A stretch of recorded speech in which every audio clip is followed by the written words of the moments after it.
Nous sommes le 27 juillet 2020 et dans cette vidéo, je vais vous raconter une anecdote. Pour ceux qui me suivent régulièrement sur YouTube, vous savez sans doute que j'ai commencé à faire des vidéos en juin 2020. Mais ce qu'il faut savoir, c'est qu'il y a plusieurs années de cela, je voulais faire des vidéos, mais le projet n'a absolument pas abouti. Alors du coup, pour savoir ce qui s'est passé, faisons un bond en arrière jusqu'en été 2015.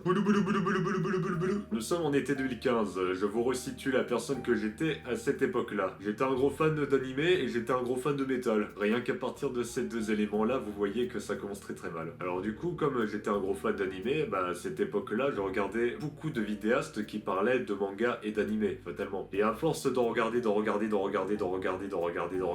me suis dit, moi aussi j'ai envie de faire des vidéos où je parle d'animé et de manga. Alors ce que j'ai fait, c'est que je me suis renseigné sur internet, sur les différents micros qui existaient pour pouvoir acheter un bon micro de bonne qualité. Et du coup, ce que j'ai fait, c'est que j'ai demandé à ma mère d'acheter un Blue Yeti. Voilà, bon. Alors au niveau de la qualité, le Blue Yeti a une qualité qui est plutôt bonne, mais sauf que par rapport à son prix d'une centaine d'euros, la qualité ça ne suit pas. Genre il y a des micros qui coûtent beaucoup moins cher, mais qui ont pourtant une meilleure qualité que le Blue Yeti, ce qui est assez affolant quand même. Et du coup, le temps de recevoir le micro que ma mère m'avait commandé à ce moment-là, du coup ce que j'ai fait, c'est que j'ai préparé des génériques, j'ai préparé des scripts, j'ai préparé les sujets des différentes vidéos que j'allais faire. J'avais même trouvé un nom d'émission, attention, Manga Factory. Et en plus, je me rappelle des thématiques des 3 premières vidéos que je voulais faire. Alors attention, c'est le moment où on va se marrer un peu. Alors première vidéo, Steins Gate, un animé avec un mec qui voyage dans le passé à l'aide d'un téléphone portable et d'un micro-ondes. Faut savoir qu'à cette époque-là, c'était mon animé préféré.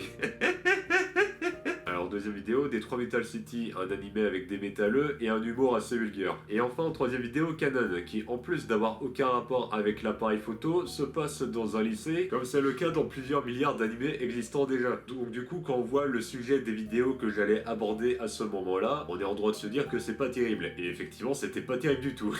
Et enfin, moment crucial, plusieurs jours plus tard, j'ai enfin reçu le micro que ma mère m'avait commandé, le fameux Blue Yeti. Alors du coup, je m'empresse de le brancher sur mon ordi portable, je démarre Sony Vegas, je commence les enregistrements, et puis là c'est le drame. Pourquoi c'est le drame? Parce que quand j'ai écouté les enregistrements de moi qui était en train de parler dans le microphone, ça m'a complètement choqué. Je reconnaissais pas ma voix, je la trouvais moche, et en plus de ça, je zozotais énormément, ce qui faisait que du coup, quand j'ai entendu ma voix, ça m'a fait un gros choc dans la gueule. Et ce choc était tellement violent que du coup, j'ai complètement abandonné l'idée de faire des vidéos. Genre, j'étais même pas dans l'optique de travailler ma communication pour pouvoir corriger ce zozotement ou pour simplement mieux parler en fait. Non, moi j'étais vraiment dans l'optique, j'abandonne carrément et je fais aucun travail pour m'améliorer. Donc ça, c'était ma toute première tentative de vouloir commencer les vidéos YouTube et ça date de 2015. Et entre 2015 et 2020, il s'est passé beaucoup de choses. Alors du coup, qu'est-ce qui s'est passé? Alors, en août 2016, j'ai arrêté de regarder des animés. Parce qu'à ce moment-là, je me suis rendu compte que je regardais des animés de merde juste dans l'optique de pouvoir me prouver que c'était de la merde, alors que je le savais déjà. Donc il n'y avait aucun intérêt pour moi à les regarder. Donc du coup, le projet de vouloir faire des vidéos sur les animés, il est carrément mort à ce moment-là. Mais dans le même mois, j'ai rejoint un groupe Skype qui a été créé par Pierre Orca. Ce groupe Skype avait pour objectif